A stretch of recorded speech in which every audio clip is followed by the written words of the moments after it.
When Tom Bradley called me a bleeding heart charity case at the office Christmas party, I smiled and excused myself to the restroom. When I returned, I'd already decided he was going to pay for every cruel word. What I didn't know was that my act of quiet revenge would save my life in ways I never imagined. Where are you watching from today? Drop your location in the comments below and hit that like and subscribe button. Let me back up and tell you how a $5 bill and a teenage girl with dirty fingernails became the most important relationship of my 54-year life. 3 months ago, if someone had told me I'd be taking life advice from a homeless kid, I'd have suggested they check their medication schedule. But Maya turned out to be smarter than my entire accounting department combined, and definitely more trustworthy than my so-called colleagues. Every morning at 7:15, I walked past the Starbucks on 5th Street, where Maya had been sleeping in the doorway for the past 6 months. Most people pretended not to see her, but after working downtown for 8 years, you notice the regulars. Maya wasn't like the other homeless people in our area. She was young, maybe 17, with intelligent green eyes that seemed to catalog everything around her. The first time I gave her money was a Tuesday in September.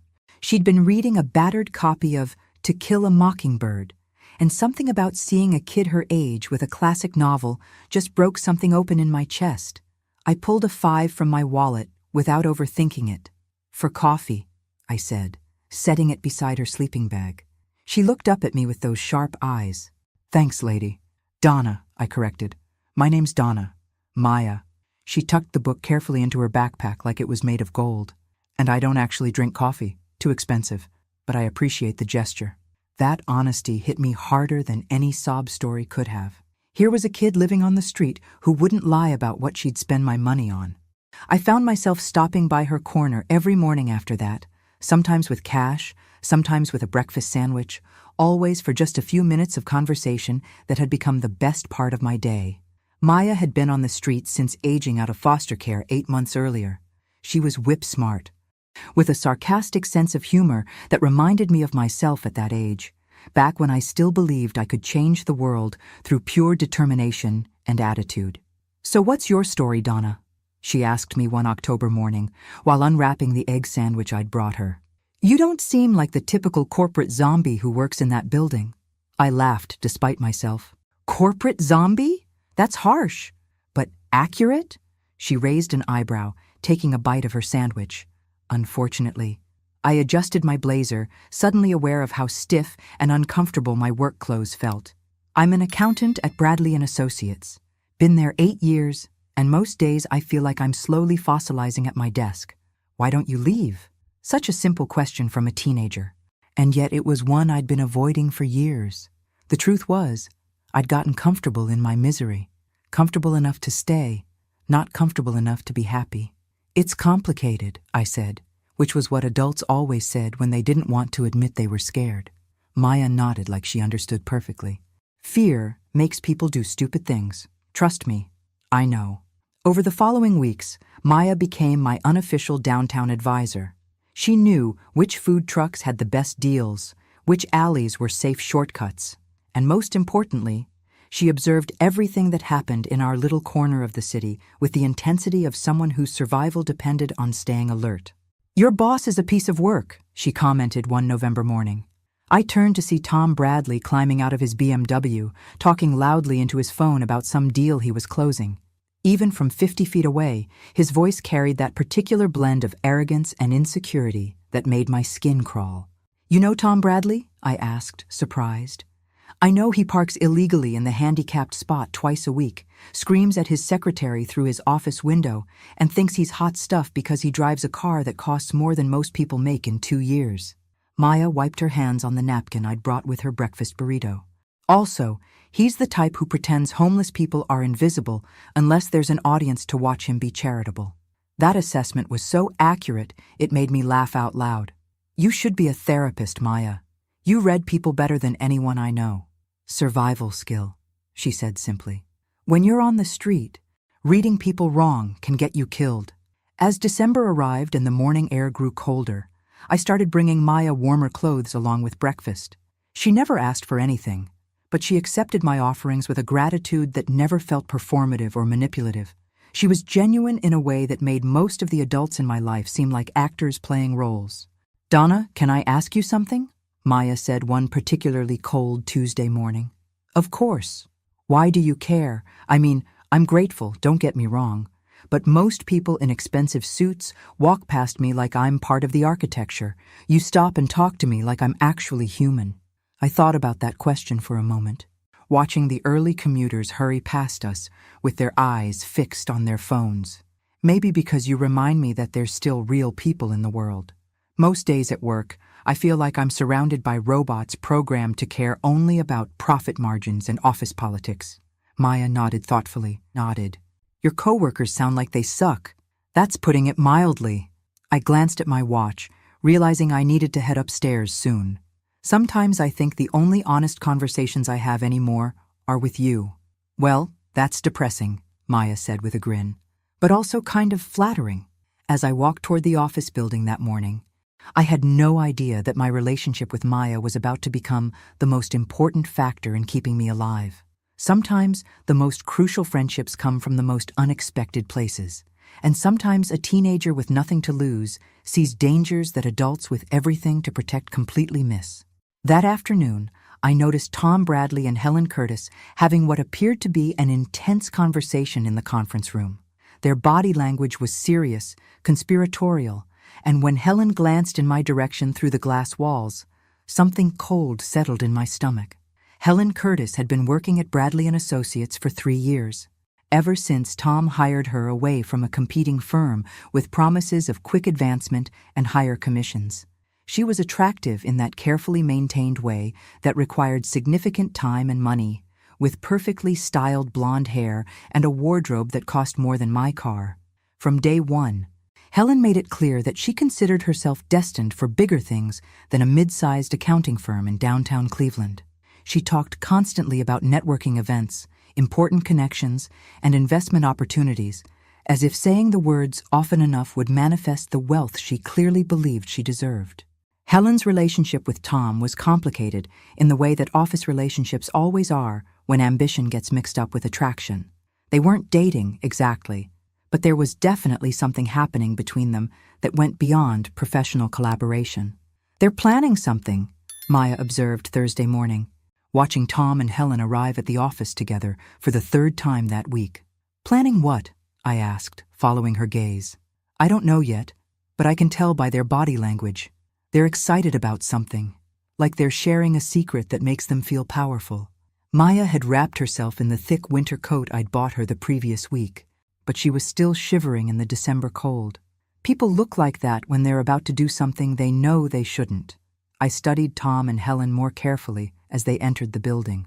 Maya was right. There was definitely an energy between them that felt charged with anticipation. "Maybe they're just working on a big client proposal," I suggested, though something in my gut told me that wasn't it. "Maybe," Maya said, but she didn't sound convinced. "Just be careful, Donna. I've seen that look before, and it usually means trouble for someone." At work that day, I found myself paying closer attention to Tom and Helen's interactions. They had several private meetings in Tom's office with the door closed, which was unusual since Tom normally liked to keep his office door open so everyone could see how important and busy he was. During lunch, I overheard Helen on a phone call in the break room that made my skin prickle with unease. "No, it has to look completely accidental," she was saying in a low voice. "Nothing that could ever be traced back to us." When she noticed me standing in the doorway, Helen's expression shifted immediately to her usual professional smile. "Hey, Donna, just dealing with some family drama. You know how it is." I nodded and retreated to my desk. But I couldn't shake the feeling that whatever Helen was planning had nothing to do with family. The phrase, "look completely accidental," kept echoing in my mind for the rest of the afternoon. That evening, I mentioned the conversation to Maya during our usual morning chat that had somehow evolved into evening check-ins as well. She said it had to look accidental? Maya's eyes sharpened with interest. "That's not family drama talk, Donna. That's planning some kind of scam or worse." "You think I'm being paranoid?" Maya shook her head firmly. "You're being smart. Trust your instincts about these people. I've been watching them for months, and neither one of them is what they pretend to be." "What do you mean?" "Tom Bradley acts like he's some big-shot businessman, but his car payments are 3 months behind. I heard him on the phone with his bank last month begging for another extension. And Helen Curtis? She's living way beyond her means. Designer everything, expensive dinners, constant shopping. She's either got a secret sugar daddy or she's drowning in debt. Maya's observations aligned with things I'd noticed, but never really processed. Tom's increasingly desperate pursuit of new clients. Helen's casual mentions of financial stress disguised as humble bragging about her expensive lifestyle. So what do you think they're planning? I asked. Something that involves making money fast and making it look like an accident. Maya pulled her knit cap down over her ears. And if they're having secret meetings about it, whatever they're planning probably isn't legal. Over the next few days, I couldn't stop thinking about Maya's warnings. I started paying closer attention to Tom and Helen's behavior, and what I observed made me increasingly uncomfortable. Tom had been asking casual questions about my personal life, where I lived, whether I had family in the area, what my routine was like outside of work. At first, I'd thought he was just being friendly, but the questions felt oddly specific and persistent. Helen, meanwhile, had been particularly nice to me lately, which was suspicious since she'd barely acknowledged my existence for 3 years. She'd started bringing me coffee in the mornings and making small talk about my weekend plans. "They're gathering information about you," Maya said when I described their recent behavior. "People don't suddenly become interested in someone's personal life unless they're planning to use that information for something." "Use it for what?" Maya's expression was grim. "Nothing good, Donna. Nothing good at all." The Friday afternoon before everything changed, I watched Tom and Helen have another intense conversation in the conference room. This time, Helen was taking notes on a yellow legal pad, and when they finished talking, she tore off the pages and tucked them into her purse. As I packed up my desk at the end of the day, Helen approached with her usual fake smile. "Hey, Donna, what are your plans for the weekend? Anything exciting?" "Just the usual," I said carefully. "Cleaning, laundry, maybe catching up on some reading." "Sounds relaxing. Will you be home most of the weekend?" The question felt wrong somehow, too specific to be casual conversation. "Why do you ask?" Helen's smile flickered slightly. "Oh, no reason. I just worry about people spending too much time alone, especially during the holidays." Walking home that night, I couldn't shake the feeling that Helen's questions had been some kind of test or information gathering. Maya's warnings about people planning something that needed to look accidental kept echoing in my mind. I had no idea that by Monday morning, Maya would be saving my life with information she'd overheard in that same alley where she slept every night. Monday morning arrived gray and cold, with the kind of biting December wind that made everyone on the street walk faster and keep their heads down. I found Maya in her usual spot, but something was different about her demeanor. She was fidgety, alert in a way that reminded me of a cat sensing an approaching storm. "Donna, I need to tell you something important," she said, before I could even offer her the breakfast sandwich I'd brought. "What's wrong? You look nervous." Maya glanced around the street corner, checking to see who might be listening. "Last night, around 11, your boss and that blonde woman came down here." "Tom and Helen? What were they doing here?" "Talking about you." Maya's voice was low and urgent. "They didn't know I was here. I was hidden behind the dumpster because it was so cold, but they stood right over there by the street lamp, and I heard everything." A chill that had nothing to do with the weather settled in my chest. "What did they say?" The woman said, "It has to happen tonight, Tom. We can't wait any longer. And your boss said something about making sure you weren't home when it happened." "When what happened?" Maya looked directly at me, her green eyes serious. "They're going to set fire to your house, Donna. Tonight. They said it had to look like an electrical fire, something with the wiring in your basement." The breakfast sandwich slipped from my hands and hit the pavement. "What? That's impossible. Why would they want to burn down my house?" "I don't know why. But I know what I heard. The woman kept talking about how it would solve all their problems and make everything look natural. Your boss said something about insurance and how no one would ever suspect anything." Maya reached into her backpack and pulled out a crumpled piece of paper. "After they left, I went to see if they'd dropped anything. I found this in the alley where they were standing." She handed me what appeared to be a page torn from Helen's yellow legal pad. In Helen's neat handwriting, I could see my name at the top of the page, followed by what looked like my home address, my car make and model, and notations about my work schedule. Below that, in Tom's messier handwriting, were phrases that made my blood run cold. Basement electrical, Friday night after 11 p.m., and insurance claim, 6 months minimum. This is insane, I whispered, staring at the paper. This has to be some kind of misunderstanding. Donna, look at me. Maya's voice was firm. I know you want to believe these people aren't capable of this, but I've seen enough bad people to recognize them when I see them. Your boss and that woman are planning to commit arson, and they're planning to do it when you're supposed to be sleeping in that house. The reality of what Maya was telling me began to sink in. Tom and Helen weren't just planning to destroy my property. They were planning something that could easily kill me if I was home when it happened. But why? What could they possibly gain from burning down my house? I don't know, but I heard enough to know this is real. You can't go home tonight, Donna, and you need to call the police. I looked down at the paper again, studying the handwriting I recognized from countless office memos and documents. There was no denying these were Tom and Helen's notes, written in their own hand. There's something else, Maya said quietly. While they were talking, I heard the woman mention something about a will. She said once the house was gone and the insurance money came through, they wouldn't have to worry about you changing your mind. Changing my mind about what? I don't understand any of this. Maya shrugged. I just know what I heard. But Donna, these people think you have something valuable enough to commit murder for. You need to figure out what that is before tonight. The word murder hit me like a physical blow. Until Maya said it out loud, I'd been thinking of this as some kind of elaborate insurance fraud. But if they were planning to set fire to my house while expecting me to be inside, I need to think about this, I said, my voice shaking slightly. There has to be something I'm missing, some reason why they would target me specifically. Don't think too long, Maya warned. It's Monday morning, and they're planning this for tonight. Whatever you're going to do, you need to do it fast. As I walked into the office that morning, everything looked the same as always, but felt completely different.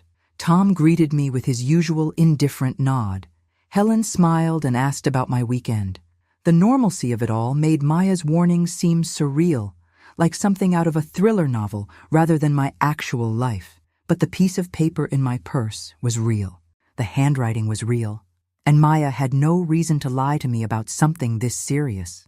Throughout the morning, I found myself studying Tom and Helen's behavior with new eyes. Were they acting more nervous than usual? Did their conversations seem more secretive?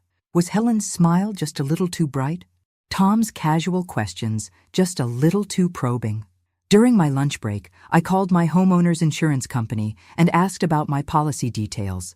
What I discovered made Maya's warnings even more terrifying. My house was insured for $340,000, significantly more than its current market value, due to a policy I'd updated several years earlier. More importantly, I'd recently added a clause that would pay out additional money if the fire was caused by faulty electrical work. Someone who knew the details of my insurance policy could expect to see a substantial payout if my house burned down under the right circumstances. But how would Tom and Helen have access to that information? The answer came to me as I was walking back from lunch. 6 months ago, Tom had asked all employees to provide updated emergency contact information and insurance details for payroll purposes. I dutifully filled out the forms, including detailed information about my homeowner's insurance. At the time, it had seemed like routine office administration. Now I realized it had been information gathering for something much more sinister. By 3 p.m., I had made my decision. I wasn't going home tonight, and I was going to find out exactly what Tom and Helen thought they could gain from burning down my house. Instead of leaving work at my usual 5 p.m., I told Helen I was staying late to catch up on some year-end reconciliation work. She seemed pleased by this information, which only confirmed my suspicions that they wanted to know exactly where I'd be and when. Don't work too hard, Helen said with that practiced smile. Make sure you get home at a reasonable hour and get some rest. The irony of Helen encouraging me to go home early on the night they'd planned to burn my house down would have been funny if it wasn't so terrifying. After Tom and Helen left for the day, I stayed in the office and used my computer to do some investigating. What I found in the company's client files made everything Maya had overheard make horrifying sense. 3 months ago, I'd inherited $280,000 from my great-aunt Margaret, a woman I'd barely known, but who had apparently remembered me fondly enough to leave me a significant portion of her estate. The money was currently sitting in a savings account while I figured out what to do with it. I'd mentioned the inheritance to exactly 3 people: my sister in Phoenix, my financial advisor, and Helen Curtis. I'd told Helen about the inheritance during a moment of excitement after receiving the lawyer's call, swearing her to secrecy since I didn't want the whole office to know about my sudden windfall. Helen had been appropriately congratulatory and sworn to keep my secret. Apparently, Helen had shared my secret with Tom because buried in his personal files on the company computer was a folder labeled D. Matthews Financial Assessment. Inside that folder were copies of documents I'd never authorized anyone to access: my credit report, my bank statements, my insurance policies, and detailed notes about my inheritance. Someone had been conducting extensive research into my financial situation. The most chilling document in the folder was a timeline that laid out Tom and Helen's plan in detail. Phase 1. Confirm DM's financial assets and living situation. Phase 2. Eliminate DM through house fire, electrical malfunction. Phase 3. Access inheritance through fraudulent will documentation. Phase 4. Split proceeds 60-40, TBHC. At the bottom of the timeline, in Tom's handwriting, was a note that made my hands shake. HC confirmed DM has no family in area. Death will appear accidental. No investigation expected. They hadn't just been planning to burn down my house for the insurance money. They'd been planning to kill me so they could steal my inheritance. But how did they expect to access money that was in my personal bank account? The answer was in another document in Tom's folder. A forged will that left my entire estate to Helen Curtis, described as my closest friend and confidant. Helen had been cultivating our workplace friendship for months, taking photos of us together at office events, saving emails where I'd thanked her for various small favors, building a paper trail that would support her claim that we'd been close friends. According to their plan, after I died in the accidental house fire, Helen would produce this forged will and claim that I'd named her as my beneficiary because I had no close family in the area. With my house destroyed and me dead, there would be no one to contest her claim. The level of premeditation was staggering. They'd been planning my murder for months, carefully gathering information and creating documentation that would let them steal everything I owned. I printed copies of every document in Tom's folder, then sent email copies to my personal account. By the time I left the office that night, I had enough evidence to send both Tom and Helen to prison for conspiracy to commit murder. But first, I had to survive the night. I drove to a hotel across town and checked in under my maiden name, paying cash for a room on the 3rd floor with a view of the parking lot. Then I called Maya on the phone number she'd given me for emergencies. I found out why they want to burn down my house, I told her. It's not just about the insurance money. They're trying to kill me so they can steal my inheritance. Holy hell, Donna. How much money are we talking about? Almost $300,000. Maya was quiet for a moment. That's definitely murder money. People have killed for a lot less than that. I've got evidence of their whole plan. I printed everything from Tom's computer, but I need to figure out how to stop them without getting killed in the process. Where are you now? Hotel downtown. I'm not going anywhere near my house tonight. Good. What about tomorrow? You can't hide in a hotel forever. I'd been thinking about that question all afternoon. I'm going to set a trap for them. If they think their plan worked, they'll have to move forward with the next phase, and that's when I'll have them. Donna, these people are planning to commit murder. You shouldn't try to handle this alone. I'm not alone, I said, looking out the hotel window at the city lights below. I have you, and I have evidence, and I have the advantage of being smarter than both of them combined. The next morning, I would put my plan into action. But first, I needed to let Tom and Helen believe they had succeeded in killing me. At 11:47 p.m., I sat in my hotel room and watched the local news website refresh on my laptop screen. If Tom and Helen had followed through with their plan, the story would break sometime before midnight. At 12:23 a.m., the headline appeared: Downtown Cleveland House, Fire Kills Accounting Firm Employee. My hands shook as I read the article describing how an electrical fire had consumed my small 2-story house in the Tremont neighborhood. According to the fire department spokesman, the blaze had started in the basement electrical panel and spread rapidly through the older home's wooden structure. The victim has been identified as Donna Matthews, 54, an accountant at Bradley and Associates. Matthews was apparently asleep when the fire started and was overcome by smoke before she could escape. Her body was recovered from the second-floor bedroom. The victim. My body. According to the Cleveland Plain Dealer website, I was officially dead. I called Maya's emergency number. "Are you okay?" she answered on the first ring. "I'm alive, but according to the news, I'm dead. They actually did it. Maya, they burned down my house. Did anyone get hurt? No, because I wasn't there. But the news is reporting that they found a body in the house." Maya was quiet for a moment. "That's impossible unless... Donna, did they actually kill someone else and put the body in your house?" The thought hadn't occurred to me, but it was horrifyingly plausible. I don't know, but if they did, this went from arson and attempted murder to actual murder. "You need to call the police right now." "Not yet. If I surface now, they'll know their plan failed, and they'll either disappear or try again. I need to let them think they succeeded so I can catch them in the act of the next part of their plan." "What's the next part?" "Helen is going to produce a forged will that leaves everything to her.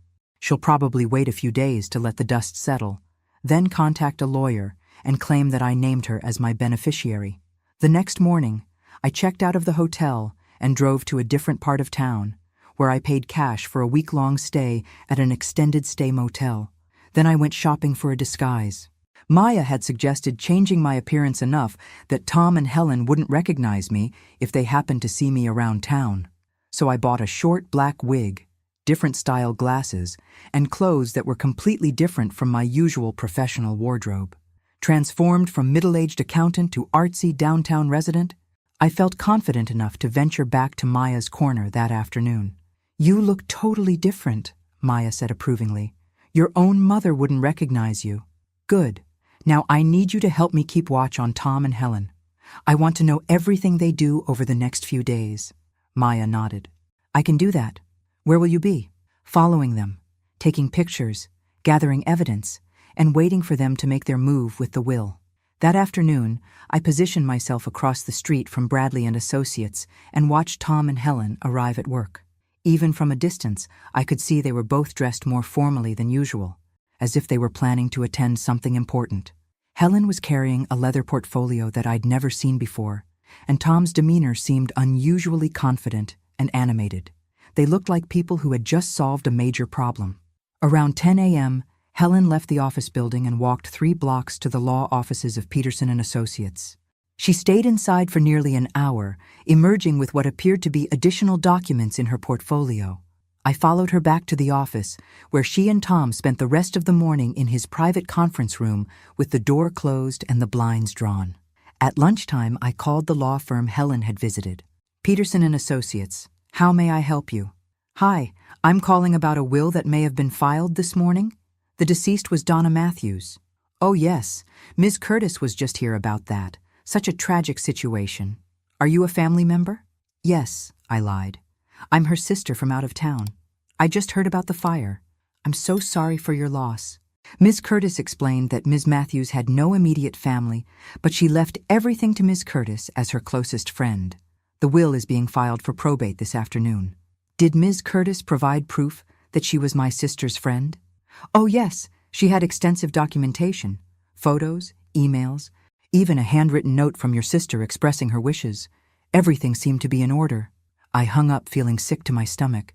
Helen had been thorough in creating her fake documentation, and she was moving faster than I'd expected. But she'd also made a crucial mistake. In her rush to claim my inheritance, she was creating a paper trail that would destroy her when I emerged from the dead. That evening, Maya met me at a diner near the motel where I was staying. "They've been celebrating," she reported. "Both of them left work early and went to some fancy restaurant downtown. I couldn't get close enough to hear what they were saying, but they were definitely toasting something with champagne. They're celebrating my death and their upcoming windfall. When are you going to contact the police?" I pulled out the folder of evidence I'd compiled over the past 2 days. "Tomorrow morning. But first, I need to make one more stop." Maya looked at the folder. "What's that?" "Everything Tom and Helen need to go to prison for the rest of their lives. Financial records, copies of their plan, photos of Helen filing the forged will, and most importantly, the piece of paper you found in the alley that proves they were planning this from the beginning. Maya smiled for the first time since this nightmare began. So we actually got them? We got them. But the best part is, they think they got away with it. They have no idea that the woman they think they killed is about to walk into a police station and destroy their lives. I thought about Tom calling me a bleeding heart charity case at the Christmas party, about Helen's fake friendship and casual cruelty, about how they'd planned to murder me in my sleep for money. Tomorrow morning, they would discover that underestimating the kindness of strangers and the intelligence of the homeless teenager they'd ignored was the biggest mistake of their lives. The $5 bills I'd been giving Maya every morning had just bought me the most valuable information of my life. Sometimes, charity really is its own reward. Wednesday morning at 8:15 a.m., I walked into the Cleveland Police Department downtown precinct wearing my black wig and carrying a folder thick enough to choke a horse. The desk sergeant looked up at me with the weary expression of someone who'd already heard every crazy story Cleveland had to offer. "I need to report a conspiracy to commit murder," I said calmly. "And I have documentation." That got his attention fast enough. 20 minutes later, I was sitting across from Detective Sarah Chen, a sharp-eyed woman in her 40s who listened to my story without interrupting once. When I finished explaining the situation, she leaned back in her chair and studied me carefully. "Ms. Matthews, you're telling me that you faked your own death to catch your co-workers in a murder plot?" "I didn't fake anything. I just didn't correct their assumption that I was dead." I slid the folder across the desk. "Everything you need is in there. Financial records, copies of their planning documents, photos of Helen filing the forged will, and the handwritten note they dropped in the alley." Detective Chen opened the folder and began reviewing the contents. Her expression grew increasingly serious as she read through Tom and Helen's documented plan. "This timeline here," she said, pointing to the document I'd found on Tom's computer. "This shows premeditation going back months. They've been planning this since I told Helen about my inheritance." She immediately shared the information with Tom, and they started building their case that I had no family, so no one would question my death. "About that," Detective Chen said, looking up from the papers, "there's something you need to know about the fire." A chill settled in my stomach.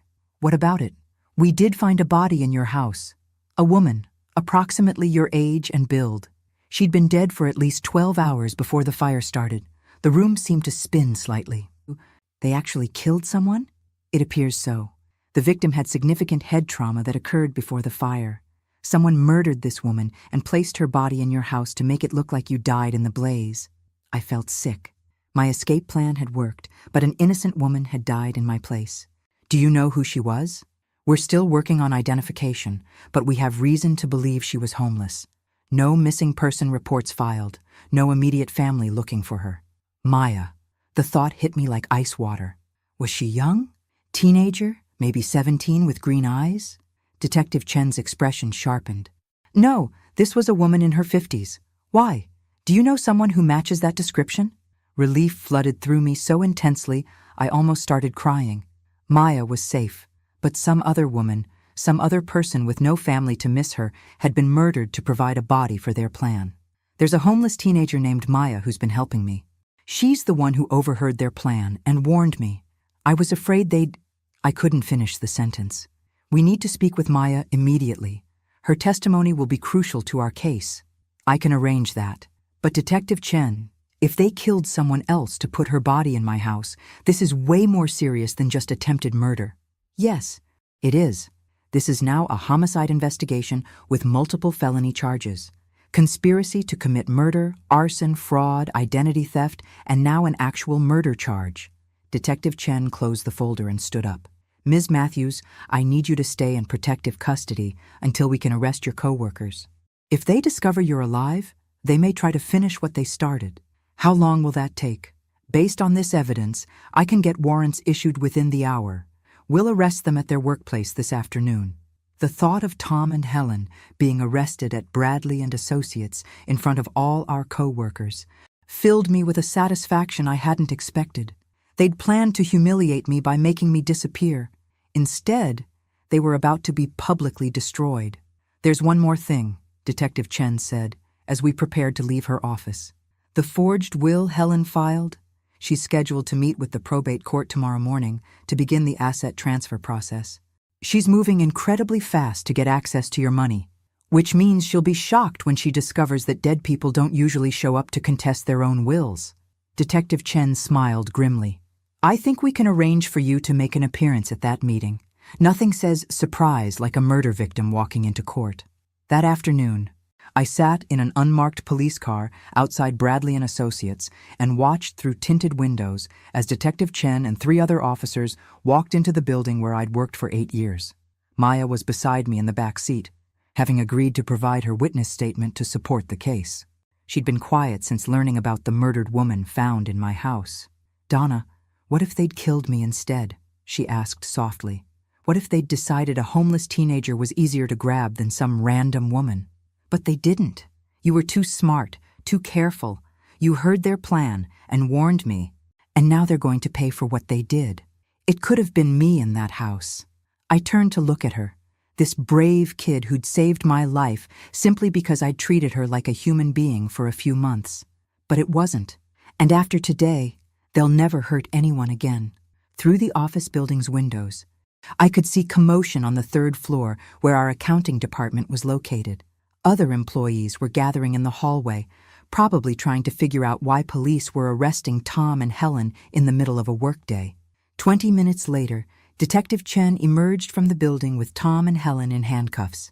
Even from across the street, I could see the shock and panic on their faces as they were loaded into separate police cars. Tom kept looking around wildly, as if he expected to see me watching from somewhere nearby. Helen's face was stone cold, already calculating her next move, even as they read her rights. How does it feel? Maya asked, watching the police cars drive away. Honestly, it feels like justice. They thought they could murder me and steal my money because I was just some middle-aged accountant with no family to care what happened to me. But they were wrong. They were wrong about a lot of things. They underestimated my intelligence. They underestimated your street smarts. And they definitely underestimated how much evidence they'd leave behind when they got greedy. Detective Chen returned to our car and slid into the front seat. Both suspects are in custody. We found additional evidence in Helen's desk, including backup copies of the forged will and detailed financial projections about how they plan to split your inheritance. What happens next? Tomorrow morning, you attend that probate court meeting and watch Helen's lawyer try to explain how a dead woman just walked into the courtroom. I couldn't wait to see the look on Helen's face when her carefully planned inheritance grab collapsed in the most public way possible. Thursday morning, I sat in the back row of probate court, wearing my regular clothes and looking exactly like the Donna Matthews who was supposed to be dead. Maya had insisted on coming with me to witness what she called the best revenge plot ever. At 9:30 a.m., Helen's lawyer, Robert Peterson, stood up to address Judge Williams about the estate of Donna Matthews. Your Honor, we're here today to begin probate proceedings for my client's deceased friend, who tragically died in a house fire earlier this week. Judge Williams looked down at his paperwork. And the beneficiary is present? Yes, Your Honor. Helen Curtis has provided extensive documentation proving her close friendship with the deceased, who named Ms. Curtis as her sole beneficiary. That's when I stood up. Excuse me, Your Honor, but I believe there's been some mistake. The entire courtroom turned to look at me. Helen's face went white as paper. Her lawyer dropped his files, sending papers scattering across the floor. Who are you? Judge Williams asked, though he was clearly beginning to understand. I'm Donna Matthews, the supposedly deceased person whose estate these people are trying to steal. Helen shot to her feet, her voice shaking. That's impossible. You're dead. I saw the news report. They found your body. They found a body, Helen, but it wasn't mine. It was a woman you and Tom murdered to take my place. The courtroom erupted. Judge Williams banged his gavel for order, while Helen's lawyer tried desperately to figure out how to explain this development to his client. Ms. Curtis, Judge Williams said sternly, did you file a fraudulent will with this court? Helen's composure cracked completely. Your Honor, I can explain. There's been a terrible misunderstanding. The only misunderstanding, I said, walking toward the front of the court, is that Helen thought she could commit murder and fraud without getting caught. Detective Chen entered the courtroom at that moment with two uniformed officers. "Helen Curtis, you're under arrest for additional charges of fraud and perjury in connection with the filing of false documents with this court." As the officers handcuffed Helen for the second time in 2 days, she looked at me with pure hatred. "You have no idea what you've done, Donna. You have no idea what forces you're messing with." "What forces? You mean the force of two greedy people who thought they could commit murder for money?" But Helen's comment stuck with me as I watched them lead her away. Something about the way she said it suggested that Tom and Helen hadn't been working alone. After the court session ended, Detective Chen pulled me aside in the hallway. "Ms. Matthews, we've been analyzing Tom Bradley's financial records, and we've discovered some irregularities that go beyond your case."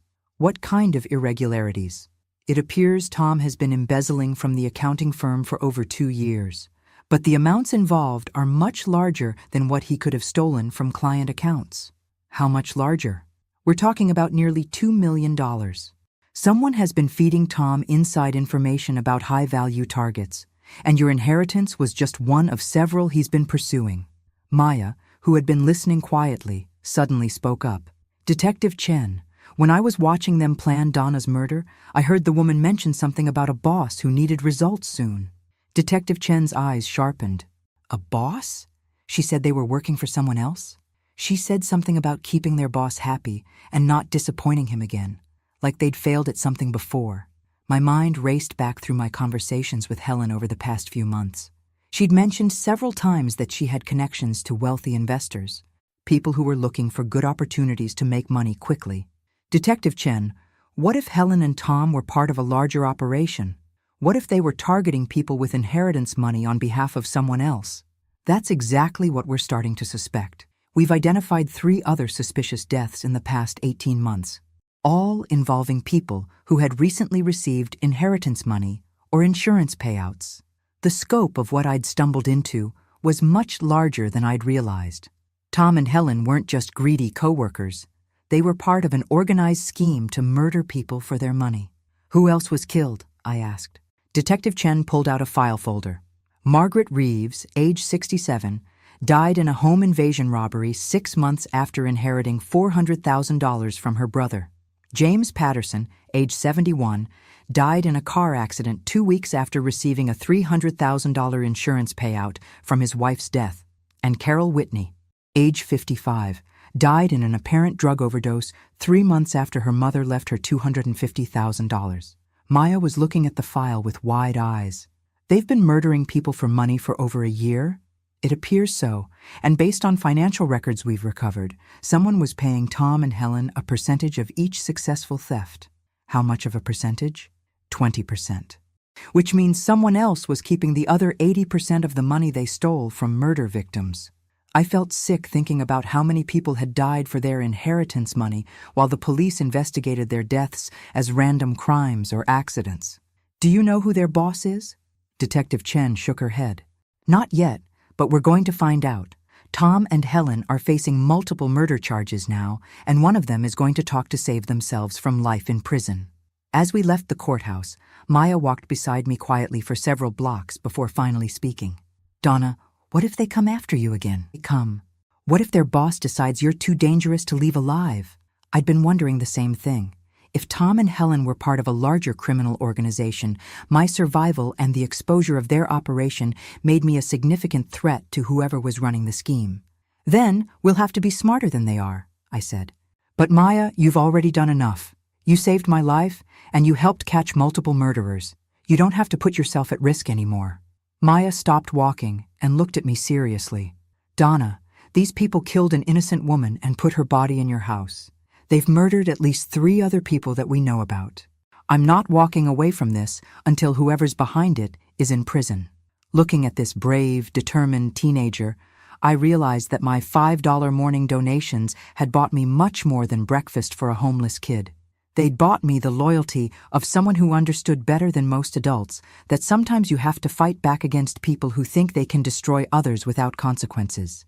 "All right," I said, "but we do this carefully, and we do this smart." What I didn't know was that our conversation was being overheard by someone who had already decided that both Maya and I needed to disappear permanently. Friday morning brought an unexpected visitor to my hotel room. I was drinking coffee and reading news coverage of Tom and Helen's arrest when someone knocked softly on my door. Through the peephole, I saw a well-dressed man in his 60s holding what appeared to be a legal document. He looked like a lawyer, but something about his posture seemed wrong, too tense for a routine legal visit. "Who is it?" I called through the door. "Ms. Matthews? My name is David Morrison. I'm an attorney representing some clients who need to discuss the situation with Tom Bradley and Helen Curtis." I kept the chain lock engaged and opened the door just wide enough to see him clearly. "What clients?" Morrison held up a business card that identified him as a partner at Morrison, Hayes & Associates, a law firm I'd never heard of. People who were financially involved with Mr. Bradley's activities and are concerned about the legal exposure his arrest has created. "I don't understand. What does Tom's embezzlement have to do with me? May I come in? This is a conversation better had in private." Everything about this felt wrong. Legitimate lawyers didn't show up at hotel rooms unannounced to discuss criminal cases with victims. They made appointments, worked through other attorneys, followed proper procedures. "I'd prefer to handle this through my attorney," I said. "You can contact Detective Chen if you need to discuss anything related to the case." Morrison's expression hardened slightly. "Ms. Matthews, I think you misunderstand the seriousness of your situation. The people I represent have invested considerable resources in certain operations that your survival has now jeopardized." There it was. This wasn't a lawyer making a routine legal call. This was a threat. "I'm closing the door now. Mr. Morrison, if you don't leave immediately, I'm calling the police." That would be unfortunate for several people, including your young friend Maya. My blood turned to ice. They knew about Maya. They knew she was involved. "If you or your clients harm that girl, no harm will come to anyone if you're willing to be reasonable about resolving this situation." I opened the door wider, keeping the chain engaged. "What do you want?" Morrison pulled out a legal document and held it up so I could see it. "A simple non-disclosure agreement.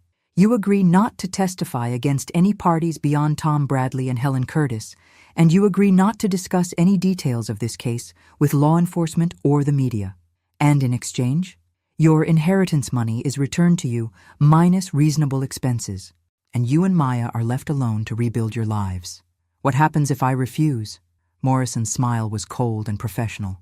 "Well, accidents happen, Ms. Matthews. House fires, car crashes, random street violence.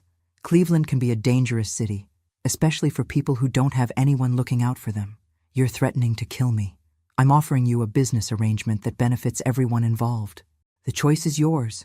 I stared at the document in his hands, understanding that I was looking at an ultimatum from whoever had been running Tom and Helen's murder-for-money operation.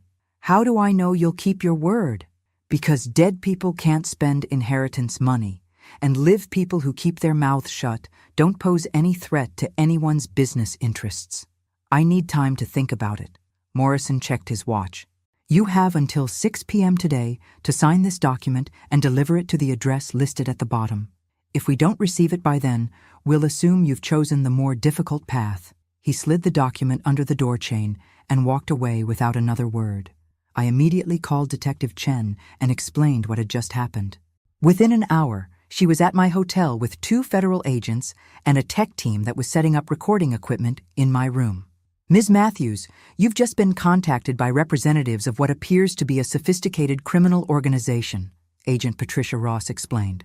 "The FBI has been tracking similar operations in 3 other states." "Similar how?" "Teams of people who identify inheritance recipients, insurance beneficiaries, and lottery winners, then murder them and steal their money through forged documents and fraudulent claims." Agent Ross showed me photographs of Tom and Helen alongside pictures of 8 other people I didn't recognize. "We believe this organization has been responsible for at least 20 murders across Ohio, Pennsylvania, and Michigan over the past 3 years." Maya arrived at the hotel an hour later under police protection, having been picked up from her usual street corner after Detective Chen realized she might also be in danger. "So they want you to keep quiet about the bigger operation," Maya said after I explained Morrison's visit, "which means there's definitely a bigger operation to keep quiet about. The question is, do we use this meeting tonight to try to catch whoever Morrison represents, or do we play it safe and let the FBI handle this their way?" Agent Ross was clear about her preference. Ms. Matthews, we want you to wear a wire to this meeting and help us identify the people behind this organization. And if something goes wrong, we'll have agents positioned throughout the area. You'll be completely protected. Maya looked skeptical. These people have killed at least 20 people. They're not going to hesitate to kill Donna if they figure out she's working with the FBI, which is why we're going to be very careful about how we handle this. I looked at the non-disclosure agreement Morrison had left, studying the address where I was supposed to deliver it that evening. The location was a warehouse in Cleveland's industrial district, exactly the kind of isolated area where bad things happen to people who ask too many questions. I'll do it, I said, but I want Maya somewhere safe while this is happening. Absolutely. We'll have her in protective custody until this operation is complete. As the afternoon wore on and the FBI team prepared for the evening meeting, I couldn't shake the feeling that we were walking into something much more dangerous than anyone realized. The people behind this operation had been murdering innocent people for years without being caught. They had enough resources to employ lawyers, pay operatives like Tom and Helen, and threaten federal witnesses. Morrison's confident threat suggested they had backup plans for dealing with people who didn't cooperate with their business arrangements. At 5:30 p.m., Agent Ross fitted me with a wire and went over the plan one more time. You deliver the unsigned document and tell them you need more time to consider their offer. Try to get them to explain more about their operation, identify other people involved, and give us enough information to shut down their entire network. And if they don't want to talk? If they just decide to kill me on the spot?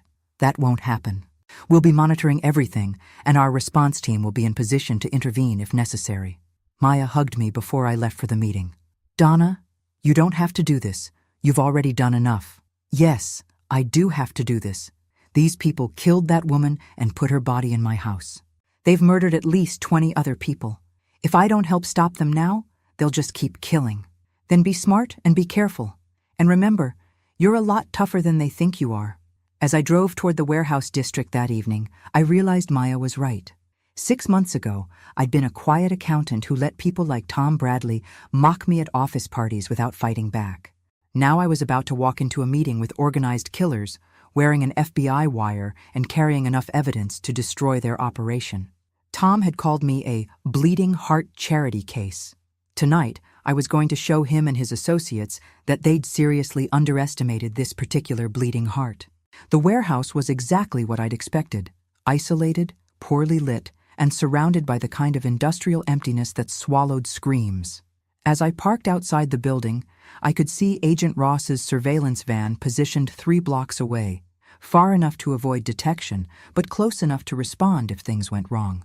Morrison was waiting for me in the warehouse's main floor area, but he wasn't alone. Standing beside him was the last person I'd expected to see: my great-aunt Margaret's estate attorney, William Hayes. "Hello, Donna," Hayes said with the kind of smile that made my skin crawl. "I hear you've been having some difficulties with our mutual friends, Tom and Helen." The pieces clicked together so fast it made me dizzy. Hayes had been the one with access to information about inheritance recipients. As an estate attorney, he would know exactly when people received large sums of money, when they were vulnerable, and when they had no close family to investigate suspicious deaths.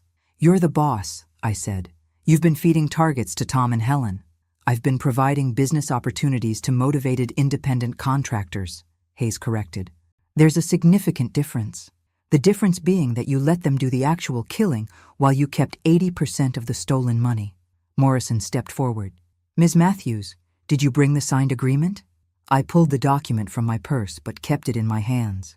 "I brought it. But I have some questions first." Hayes laughed. "Questions? You're hardly in a position to be making demands, Donna."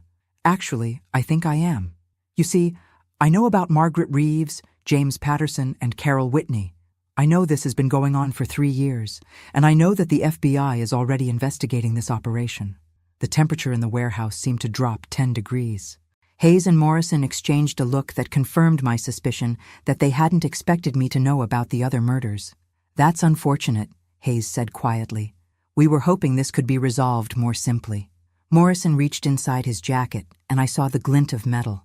But before he could draw whatever weapon he was carrying, the warehouse lights suddenly blazed on, and FBI agents emerged from concealment positions around the building, Federal agents! Nobody move!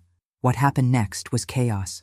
Morrison went for his gun, Hayes dove behind a stack of shipping containers, and I hit the floor as instructed while agents swarmed the building. The gunfire lasted less than 30 seconds, but it felt like an eternity. When the shooting stopped, Morrison was on the ground bleeding from a shoulder wound, and Hayes was in handcuffs. Agent Ross helped me to my feet. "Are you hurt?" "No, but that was terrifying." "You did perfectly. The wire picked up everything we needed." Hayes just confessed to running a multi-state murder operation. As the paramedics worked on Morrison and other agents processed the crime scene, Hayes looked at me with pure hatred. "You have no idea what you've cost me," he snarled. "Millions of dollars in carefully planned operations, years of development work." "Good," I said. "Maybe the families of your victims can finally get some justice." Agent Ross pulled me aside as the suspects were loaded into ambulances and police cars. "Ms. Matthews, there's something else you need to know. We found financial records in Hayes's car that show this operation was even larger than we suspected." "How much larger?" "They weren't just targeting inheritance recipients. They were also going after lottery winners, insurance beneficiaries, and elderly people with substantial retirement accounts. We're talking about a network that may have killed over 50 people in the past 5 years. The scope of it was staggering. Hayes had been systematically murdering people for their money across multiple states, using lawyers, accountants, and other professionals to identify targets and create the documentation needed to steal their assets. What happens now? Hayes and Morrison will face federal murder charges in multiple jurisdictions. Tom and Helen will face charges as accomplices in dozens of murders. And you and Maya will be key witnesses in one of the largest organized crime prosecutions in Ohio history. As we left the warehouse, I realized that my morning coffee conversations with Maya had inadvertently exposed one of the most sophisticated criminal operations in the country. Will they all go to prison? For the rest of their lives? Hayes alone is looking at over 50 counts of first-degree murder. The drive back to the hotel gave me time to process everything that had happened. 6 days ago, I'd been a quiet accountant who got mocked at office parties. Tonight, I'd helped the FBI arrest the head of a criminal organization responsible for dozens of murders. Maya was waiting for me in the hotel lobby under FBI protection, and when she saw me walk through the doors, her face lit up with relief. "Did you get them?" "We got them all. Hayes, Morrison, Tom, Helen, the entire operation." "How does it feel to be a crime-fighting badass?" I laughed, feeling lighter than I had in years. "It feels like justice." But as we sat in the hotel restaurant celebrating with Agent Ross and Detective Chen, Maya asked the question that had been nagging at me all evening. "Donna, how did Hayes know you were staying at this hotel?" Agent Ross looked up from her coffee. "What do you mean?" "Morrison knew exactly where to find Donna this morning. He knew about me. He knew details about our involvement in the case that weren't in any public reports."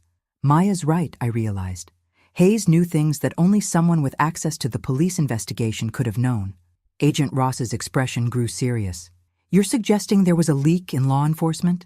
"I'm suggesting that an operation this sophisticated, running for this many years without being caught, probably had help from people in positions of authority."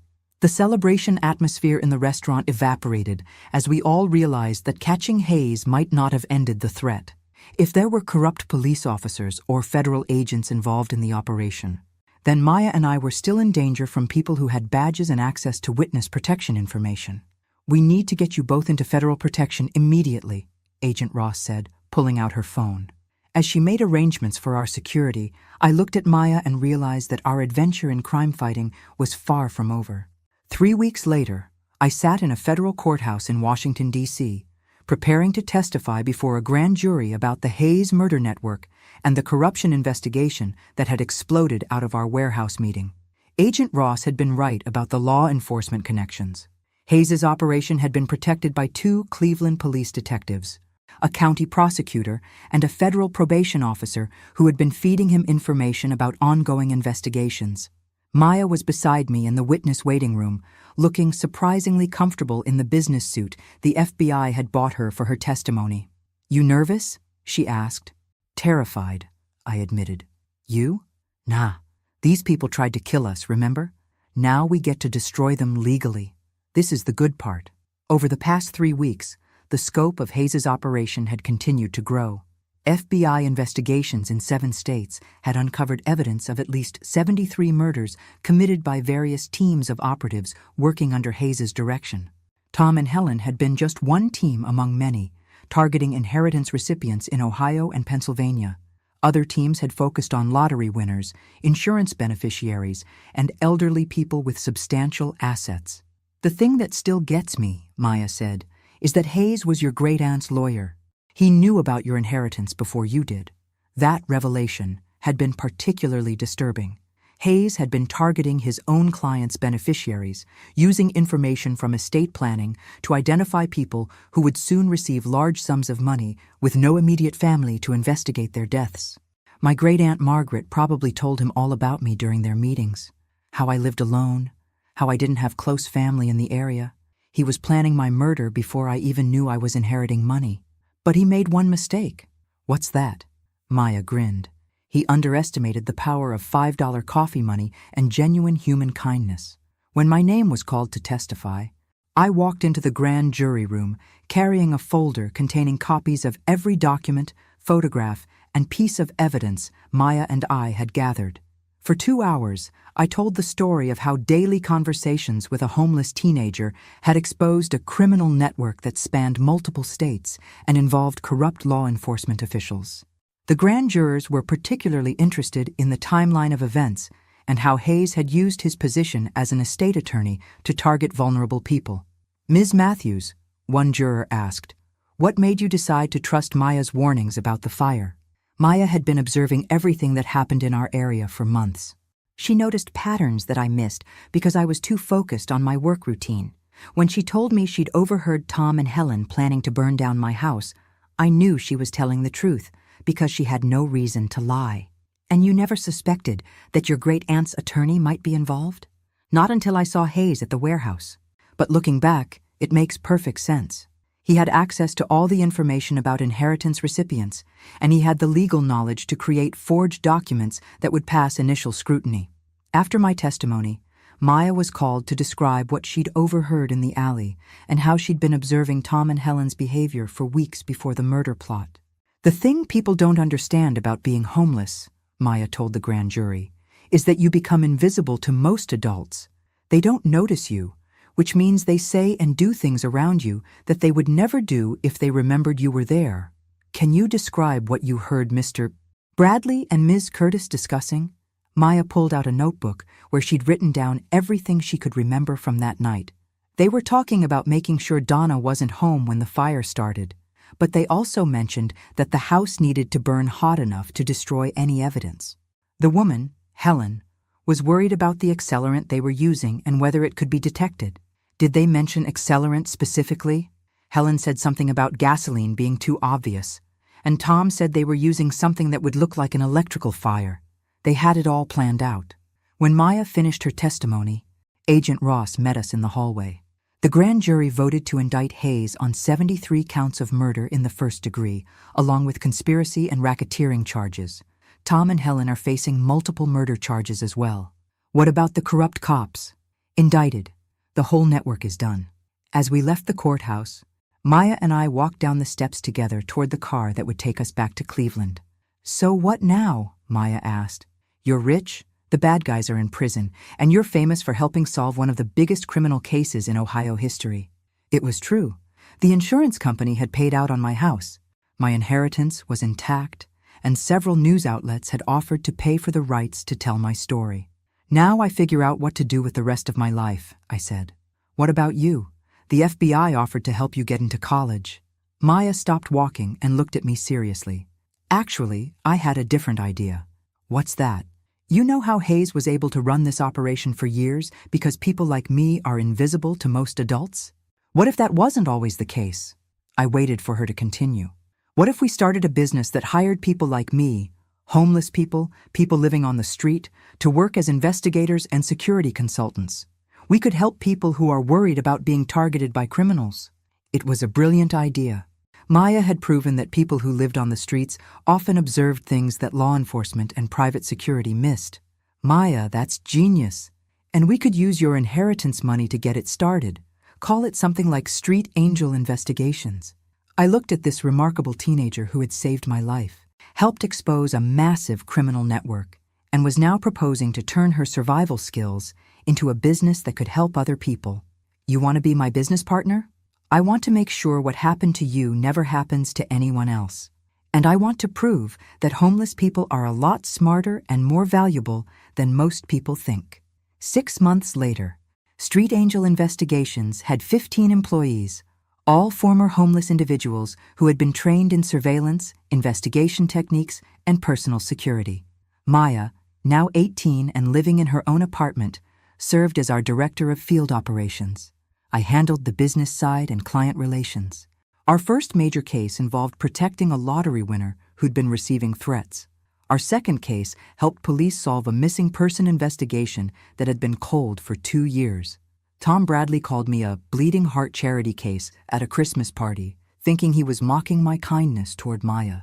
He had no idea that my bleeding heart would lead to his arrest for multiple murders, or that my charity would grow into a business that protected other people from criminals like him. Sometimes the best revenge isn't getting even. It's proving that the thing someone mocked you for was actually your greatest strength. Maya and I learned that kindness between strangers can be the most powerful force in the world, capable of stopping killers, exposing corruption, and building something beautiful from the ashes of other people's cruelty. The $5 bills I gave Maya every morning bought me much more than coffee money for a homeless teenager. They bought me a friend, a business partner, and proof that treating people with dignity can literally save lives. As Maya likes to say, we turned Tom's insult into our mission statement: bleeding hearts and charity cases, protecting people who matter. And in our office in downtown Cleveland, we keep a framed copy of the newspaper headline from the day Hayes was sentenced: Homeless Teen and Accountant Expose Murder Network. Some days, being underestimated by cruel people is exactly the advantage you need to destroy them completely. Thanks for listening. Don't forget to subscribe and feel free to share your story in the comments. Your voice matters.